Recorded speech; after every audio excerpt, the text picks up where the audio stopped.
المشروع التونسي لمكافحة الإرهاب الحديث، هذا الموضوع دراسة مجلس النواب حاليا.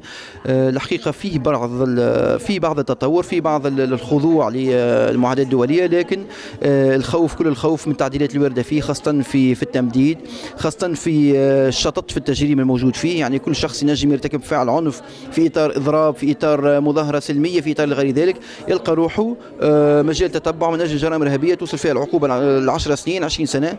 هذا خطير جدا. الحقيقة حسيناه أكثر منه ردة فعل على أعمال إرهابية شنيعة، أكثر منه مشروع قانون مكافحة الإرهاب اللي هو فيه كانش حماية معطيات أمنية، ما فيش أي حلول أخرى اجتماعية، ما فيش أي حلول متعلقة بالأطفال، ما فيش أي حلول متعلقة بالشباب، ما في حتى شيء. فيه كانش تجريم بطريقة خطيرة، ولات خرجنا من الضبابية مشينا للتعسف في التجريم. كل فعل متعلق خارج اطار مفهوم المتعارف عليه للجرائم الارهابيه اللي هو مش متفق عليه 100%، لكن ولا كل عمل عنف. واحنا في تونس في وضعيه نتاع اضرابات، نتاع مظاهرات، نتاع حتى متشنجه شويه، يلقى روحه الشخص امام حاله متعلقه بجريمه ارهابيه، ماهوش بحاله في اطار جرائم الحق العام المتعارف عليها.